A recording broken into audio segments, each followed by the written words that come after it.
La politique mise en place par le gouvernement pour lutter efficacement contre la pêche clandestine dans les eaux guinéennes est encourageante. C'est du moins ce qui ressort de la déclaration du conseil principal du responsable de la Commission européenne chargé des affaires maritimes et de la pêche. Les entretiens entre Professeur Alpha Condé et César Deben Alfonso ont gravité autour de la pêche illicite dans les eaux guinéennes. Professeur Alpha Condé a rassuré ses responsables de l'Union européenne de sa volonté à lutter efficacement contre la pêche clandestine en Guinée, en mettant en place tous les moyens nécessaires. L'émissaire de l'Union européenne est tout simplement rassuré des engagements pris et la politique établie par Professeur Alpha Condé pour redresser systématiquement le secteur de la pêche. Nous sommes venus en Guinée à la demande du président pour renforcer notre dialogue entre l'Union européenne et la Guinée-Conakry dans la recherche des moyens de lutte contre la pêche illégale et dans le but de soutenir la Guinée dans une réforme de sa politique sectorielle de la pêche. Pour nous, la Guinée, c'est un partenaire privilégié. On est dans un cadre, un processus de réforme de l'État. Nous considérons que la pêche en Guinée peut devenir un secteur fondamental pour le développement, qui peut devenir un secteur qui peut assurer et la sécurité alimentaire et des revenus pour la population et pour l'État. C'est dans la coïncidence des objectifs et dans l'accord sur les principes que nous avons pu coopérer avec la Guinée.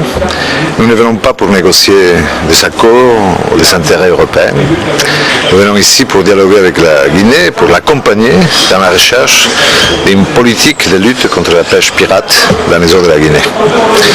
Nous avons pu arriver à des compromis très importants. Le président de la République a pris des décisions très importantes. Nous lui faisons confiance et nous allons continuer dans une nouvelle phase de dialogue pour la mise en œuvre de toutes ces mesures avec l'appui de l'Union européenne et d'autres partenaires, l'Union africaine, le NEPAD et d'autres pays tiers. Je crois que c'est l'enjeu et le défi, c'est de transformer le secteur de la pêche dans un secteur qui rapporte à l'État et aux bénéfices des populations de la Guinée. Le ministre d'État chargé de l'économie et des finances ainsi que l'ambassadeur de Guinée en Belgique sont satisfaits de ces entretiens qui augurent de lendemain meilleur pour la Guinée. Je puis dire que nous avons frôlé la catastrophe. Nous avons failli être mis sur la liste rouge des pays non coopérants. Cela veut dire que les pays qui ne luttent pas suffisamment contre la pêche illicite, et avec les efforts des uns et des autres, de nos partenaires de l'Union européenne ici présents, de nos partenaires qui sont à Bruxelles, notre ambassadeur, et des discussions également avec le ministère de la Pêche, la préfecture maritime, les conseillers du président, nous sommes parvenus à avoir un programme qui soit cohérent et qui puisse être accepté par nos partenaires pour montrer que la Guinée est déterminée à lutter contre la pêche illicite, d'abord pour des raisons financières et ensuite pour des raisons de sécurité alimentaire. La pêche peut être un secteur aussi porteur que le secteur minier. Et ça peut produire pas seulement de l'argent, mais également des emplois pour des milliers de Guinéens. Donc c'est pour ça que j'ai dit nous avons frôlé la catastrophe et on se félicite que nous puissions aller vers cette reconnaissance d'une Guinée qui coopère et dont la pêche peut profiter non seulement à la Guinée mais également à l'ensemble de la communauté internationale.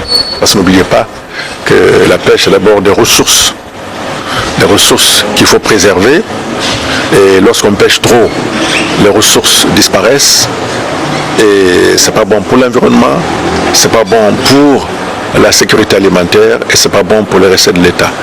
Et je pense que toutes les règles qu'on vient d'adopter sont les règles qui devraient normalement préserver la ressource. Et c'est important pour la Guinée, mais également c'est important pour toute la sous-région. Donc je pense que c'est une mission très capitale qui se termine. Et je suis certain que les conclusions que la délégation va rapporter à Bruxelles, ces conclusions seront entérinées par Bruxelles pour que la Guinée sorte de cette liste rouge et que la Guinée puisse travailler et exporter librement en Europe mais également ailleurs.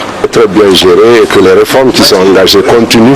Nous sommes sûrs que le secteur de la pêche rapportera beaucoup plus à notre budget qu'il ne l'est actuellement.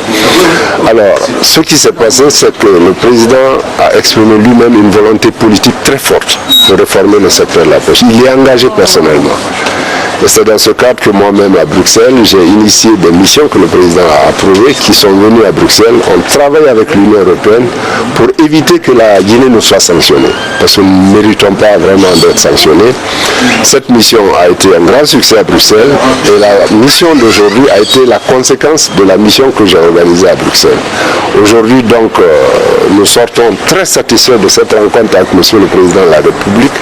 Des décrets qui sont déjà publiés sur les zones de la RTG ont été signés. D'autres décrets vont suivre et nous espérons que dans les années à venir, les réformes qui ont été arrêtées vont être appliquées et qu'il y aura un dynamisme certain dans ce secteur pour permettre à l'État d'avoir des recettes substantielles, comparées par exemple au secteur minier. Je vous le répète, ce secteur, en tant que secteur vital de l'économie guinéenne, peut rapporter beaucoup plus aujourd'hui que le secteur minier. Nous sommes optimistes. La délégation s'en va aujourd'hui très satisfaite des résultats obtenus. Déjà, la commission est informée, parce que maintenant, il faut un processus à Bruxelles, que moi-même je vais suivre là-bas.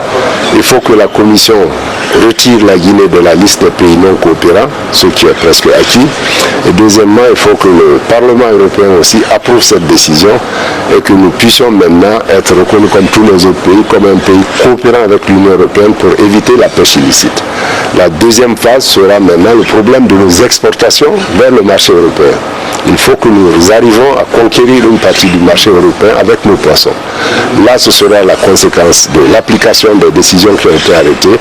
Et en résumé, je peux dire que tout s'est très bien passé. Je suis personnellement satisfait de cette mission. L'espoir est donc permis de voir les conclusions issues de cet entretien entériné à Bruxelles par la Commission de l'Union européenne chargée des affaires maritimes et de la pêche.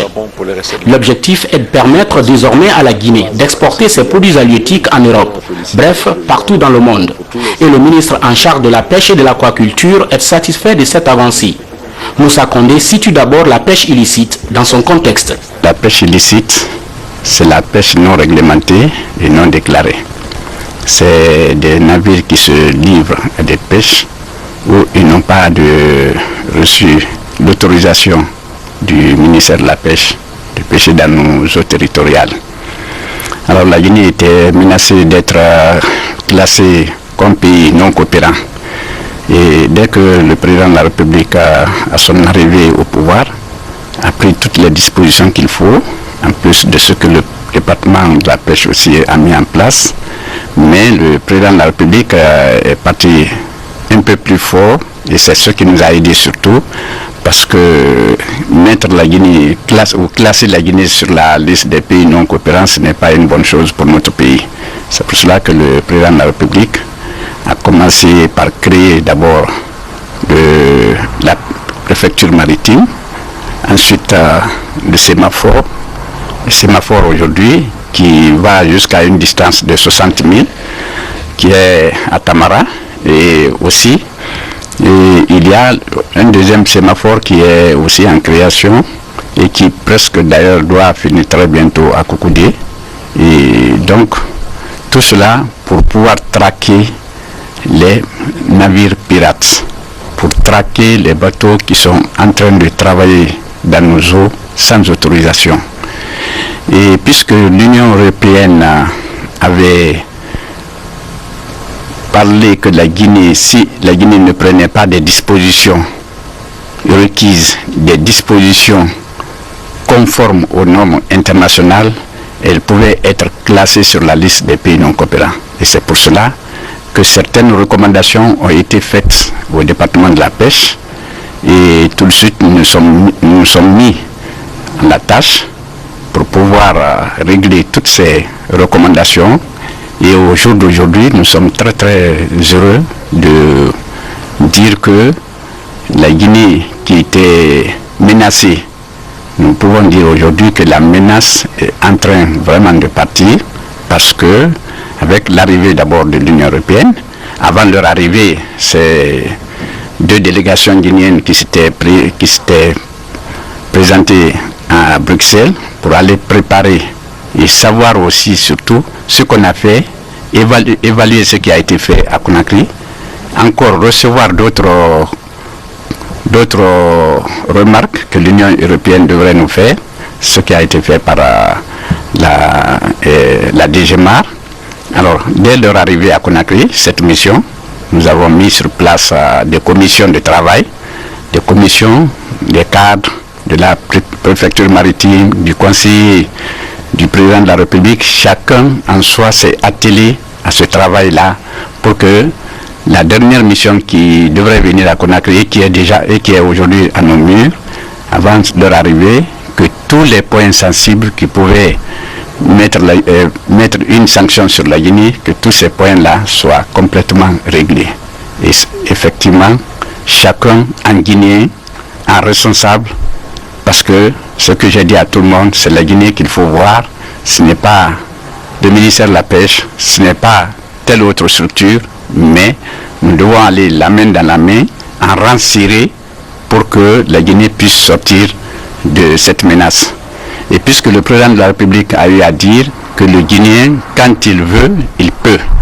Et c'est pour cela que chacun s'est donné la main pour pouvoir effectivement faire ce travail. Et aujourd'hui, nous sommes très heureux de dire que cette menace ne plane plus sur la tête des Guinéens. Sur le plan international, d'abord, la Guinée occupe la place au sein de la commission sous-régionale des pêches. C'est la Guinée qui assure la présidence de cette institution, de la commission sous-régionale de la pêche, de 2013 à 2014.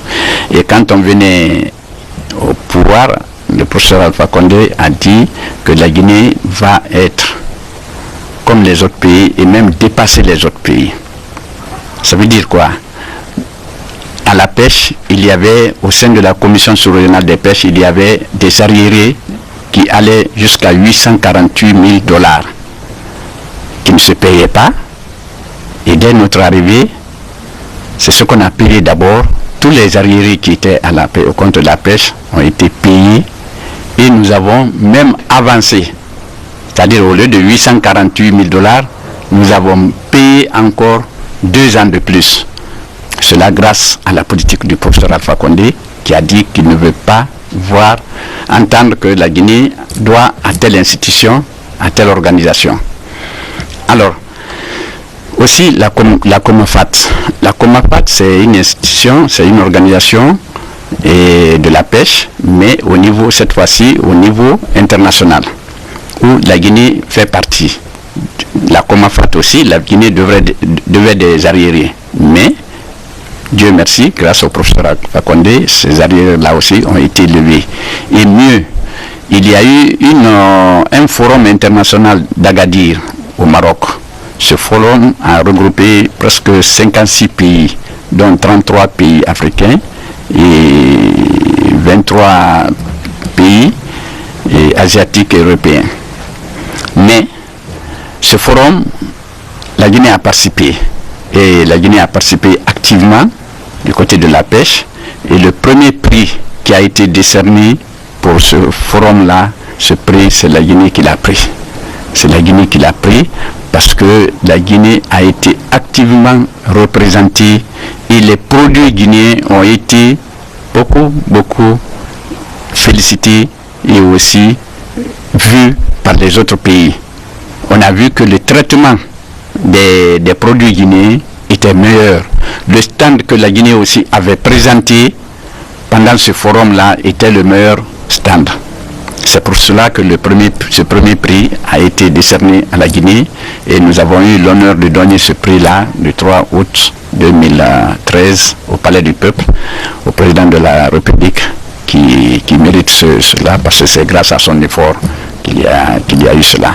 Donc, et après le forum, tous les autres ministres de ces pays se sont réunis pour confier aussi la présidence de la COMAFAT à la Guinée. Vu l'effort que la Guinée a fait, alors la COMAFAT aujourd'hui, nous présidons non seulement cette présidence, mais nous présidons aussi la présidence de la commission sous-régionale de la pêche. Ça veut dire que la Guinée, elle est revenue, en tout cas du côté du ministère et du département de la pêche, la Guinée, elle est présente. Elle est présente un peu partout et elle fait valoir les droits de la Guinée. La sécurité alimentaire, l'emploi des jeunes et la mobilisation des recettes de l'État. Ce sont les 3 objectifs fondamentaux que le ministre Moussa Condé s'est fixé il y a maintenant 2 ans à la tête de ce département en appliquant scrupuleusement la feuille de route établie par le président de la République. Première phase, c'est la sécurité alimentaire. Deuxième phase, c'est l'emploi des jeunes. La troisième phase, c'est comment mobiliser les recettes aussi de l'État. La première phase, nous avons trouvé que les populations manquaient beaucoup de poissons. Les populations manquaient du poisson. Quand on sait que, comme on aime à le dire, surtout que nos eaux regorgent assez de ressources halieutiques. Mais il se trouve que nos populations n'ont pas les moyens d'accéder aux poissons. Et c'est pour cela que le professeur Alpha Condé a mis tout en œuvre d'abord pour que le panier de la ménagère soit rempli. Et c'est ce qui a été fait. Avant, s'il y avait des tonnages de poissons qui débarquaient ici de 60 000 de 50 000 à 60 000, aujourd'hui, en l'année 2013 seulement, nous avons pu mettre sur le marché 270 000 tonnes de poissons. 270 000 tonnes, et c'est pour cela que l'on ne crée pas maintenant, comme par le passé, il y avait toujours des crises de poissons. Mais aujourd'hui, nous pouvons dire que avec l'apport de tout le monde, c'est-à-dire la pêche industrielle, la pêche artisanale, alors tout le monde participe réellement à donner du poisson aux populations. Deuxième phase, c'est l'emploi. L'emploi, nous avons pu créer des emplois au niveau de notre département, au niveau de tous les services de notre département. Et cette année, nous avons créé au niveau de la pêche industrielle 109 observateurs qu'on a mis dans les différents bateaux. Aussi la pêche artisanale, 750 emplois que nous avons pu créer aussi cette année, en 2013. Et à la pisciculture, le domaine de la pisciculture, nous avons créé 400 emplois. Et en ce qui concerne la formation, nous avons pu faire former 508 jeunes. Tout cela, c'est grâce au professeur Alpha Condé, grâce à sa politique de la pêche. Mais sinon, la pêche n'a jamais connu de formation des jeunes ici.